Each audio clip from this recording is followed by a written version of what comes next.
कैसे एक ईसाई देश में सनातन धर्म ने बनाई अपनी जगह, कैसे ईसाई हो गए सनातन धर्म के मुरीद, किसने ईसाई देश में बना दिया शिव का खूबसूरत मंदिर। भारत एक ऐसा देश जहां सभी धर्मों को मानने और उनके रीति रिवाजों को पालन करने वाले लोग रहते हैं। भारत में सबसे ज्यादा सनातनी भाई बहनों की जनसंख्या है। यहाँ लाखों हिंदू मंदिर है जहां लोग पूजा अर्चना करते हैं। लेकिन अगर मैं आपको कहूं कि एक ईसाई देश में एक भव्य और खूबसूरत मंदिर बनकर तैयार हुआ है, तो शायद ही आप मेरी बात पर विश्वास करें।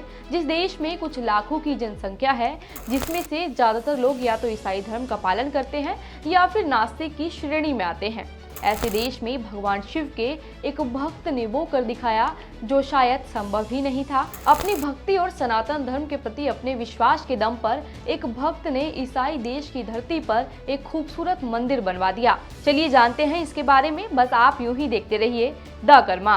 दोस्तों, ऊपर हमने जिस देश की बात की उसका नाम है एस्टोनिया। एक ऐसा देश जो अपनी खूबसूरत प्राकृतिक और अपने सीमित जनसंख्या के कारण जाना जाता है। इस देश में या तो ज्यादातर लोग नास्तिक हैं और अगर कुछ लोग किसी धर्म का पालन करते हैं तो वो है ईसाई धर्म। लेकिन इस बीच सनातन धर्म के बीज बोने का काम किया है इंगवर विलिडो उर्फ आचार्य ईश्वरानंद जी ने, जिन्होंने भारत से लाखों किलोमीटर दूर एस्टोनिया में एक भव्य शिव मंदिर की नींव रखी और उसका उद्घाटन भी किया। दोस्तों, ये मंदिर बनाया गया है एस्टोनिया की राजधानी तेलिन के पास लेलू ओरू में, जो 5500 वर्ग मीटर में फैला है। न केवल यूरोप में सबसे बड़ा शिव मंदिर है, बल्कि एक ऐसी भूमि में आध्यात्मिकता का प्रतीक है जहां ज्यादातर लोग धर्म का पालन नहीं करते, बल्कि प्रकृति को ही अपना भगवान समझते हैं।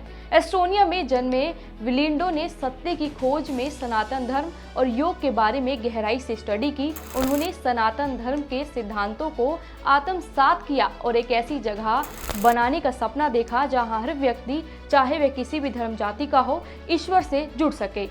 उनकी यही सोच थी जिसके कारण तिल्लो ओरू में शिव मंदिर का निर्माण हुआ।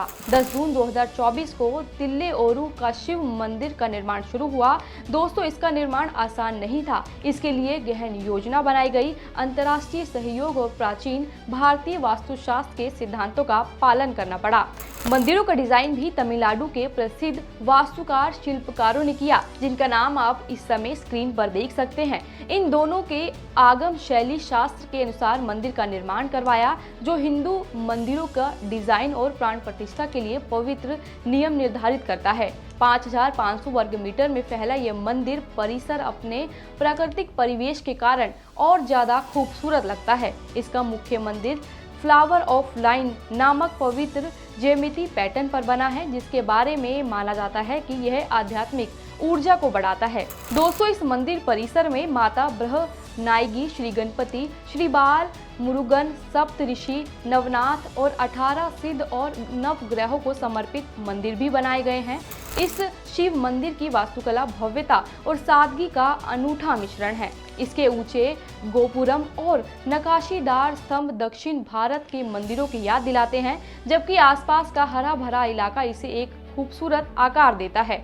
दोस्तों, इस मंदिर में प्राण प्रतिष्ठा समारोह पिछले साल 4 जून से 13 जून तक चला, जिसमें मुख्य समारोह 10 जून को हुआ। इस पवित्र अनुष्ठान में तमिलनाडु के श्री एस भूपति शिवाचार्य स्वामी गल और पुजारी वेंकटेश्वर जयराम ने किया। वैदिक मंत्रों, अग्नि हवन और हिंदू रीति रिवाजों के साथ मंदिर में पूजा अर्चना की गई। दोस्तों, इस मंदिर को और खास बनाता है यहाँ मौजूद अमृत तालाब। इस तालाब में हाल ही में महाकुंभ से लाया गया जल भी मिलाया गया और ये पवित्र जल को लेकर आया मंदिर में मौजूद एक टोला, जो हाल ही में महाकुंभ के दौरे पर रहा। दोस्तों, इस मंदिर को बनाना उतना ही मुश्किल था जितना कि माउंट एवरेस्ट पर किसी एक आम इंसान का चढ़ना, लेकिन लोगों की शिव भक्ति और आस्था ने इसे संभव कर दिखाया और एक नास्तिक देश में शिव के भक्तों ने यहाँ एक मंदिर बनवा दिया और आज हजारों की संख्या में लोग यहाँ पूजा अर्चना करने जाते हैं। दोस्तों, आपको कैसी लगी ये खबर हमें कमेंट सेक्शन में लिखकर जरूर बताएं और अगर आपको ये वीडियो पसंद आया है तो अपने दोस्तों तक शेयर करना भी ना भूलें।